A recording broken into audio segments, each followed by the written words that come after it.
After these events, there was another feast of the Jews in Jerusalem.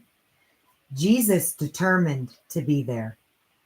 At the sheep gate in Jerusalem, there was a pool called Bethesda.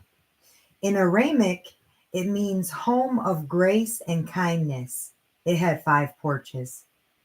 Many ailing people were laying in the shade of these porches, blind, crippled, and withered, waiting for the stirring of the water. An angel would go down into the pool occasionally to stir the water.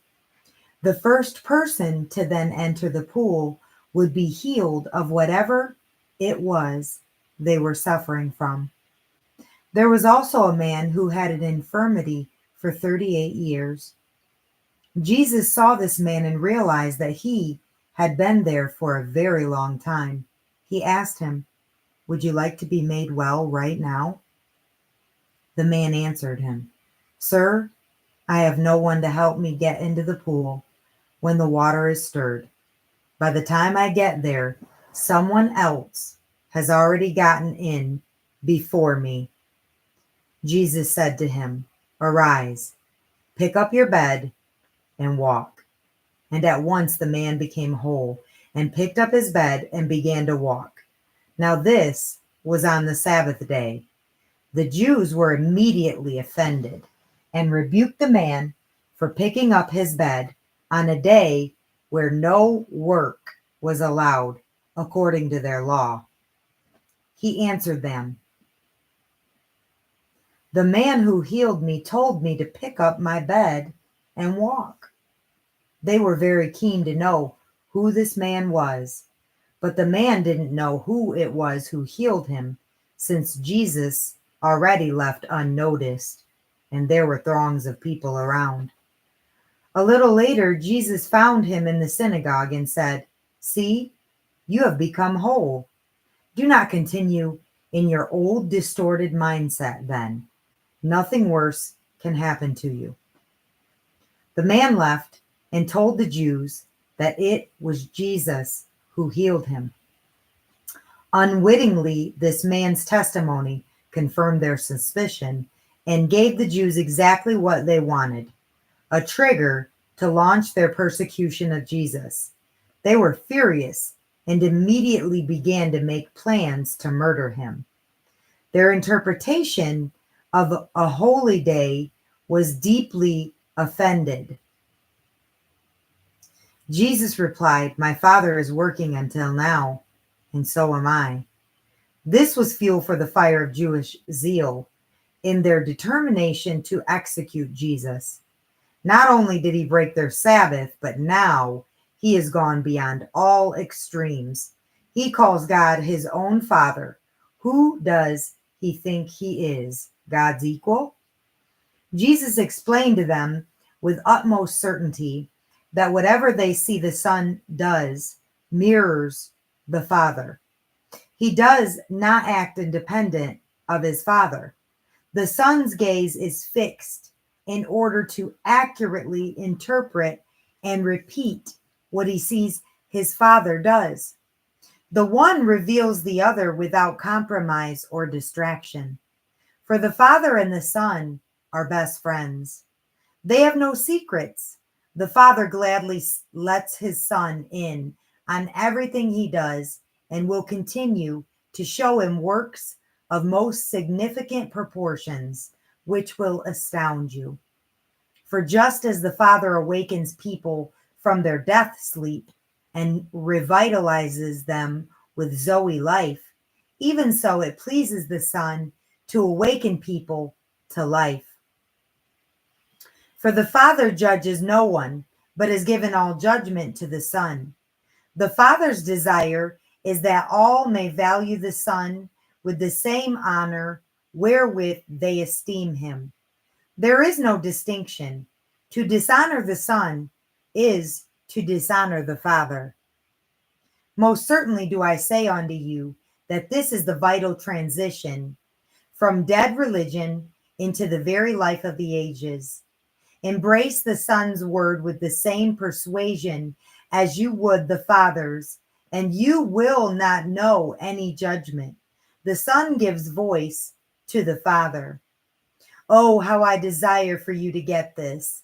The prophetic hour has come. This is the moment for the dead to hear the voice of the Son of God.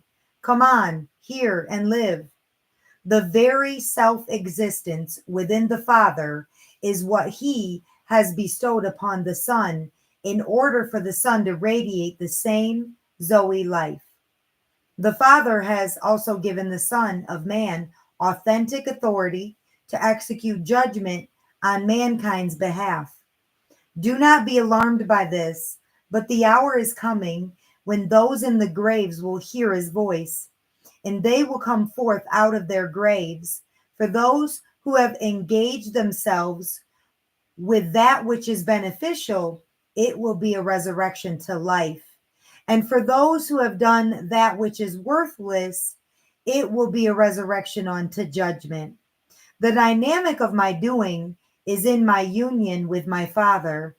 My intimate acquaintance with his voice is what inspires me. As I hear, I discern, and my judgment is just. There is no conflicting interest here. My Father's commission is my mission in life.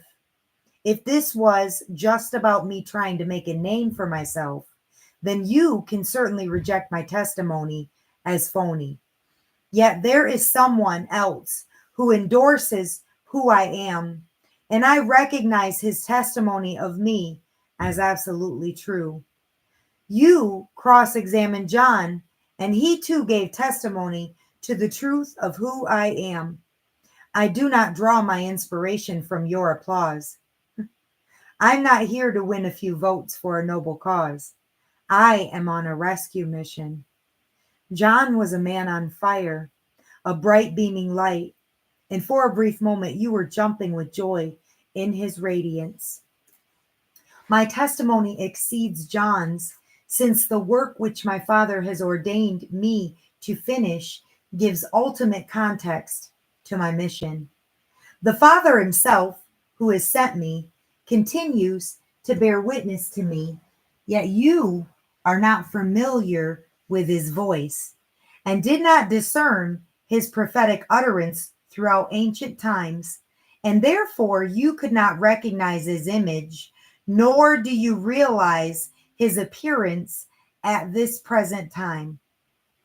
Your doubting him whom the Father has sent shows that you have not taken his word to its full conclusion.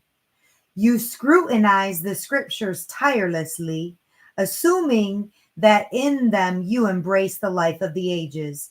Yet I am what the scriptures are all about.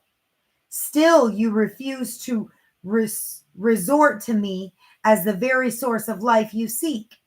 I am not anchoring my belief in people's opinion, but what I observe about you is that God's love does not resonate within you. Here I am representing my Father, and you have a problem with that. Yet someone completely unknown to anyone would come in his own name, and you will give him your full support. How is it possible for you to even venture into the dimensions of faith if you already have your minds made up to go with popular opinion within your own ranks, while you show no desire to esteem him who proceeds directly from God? No, I am not the one to accuse you before the Father. You stand condemned before your trusted friend Moses. Had you discerned my Father's voice in Moses, you would have been persuaded about me in his writings. If you already doubt his words to begin with, my conversation will be irrelevant to you.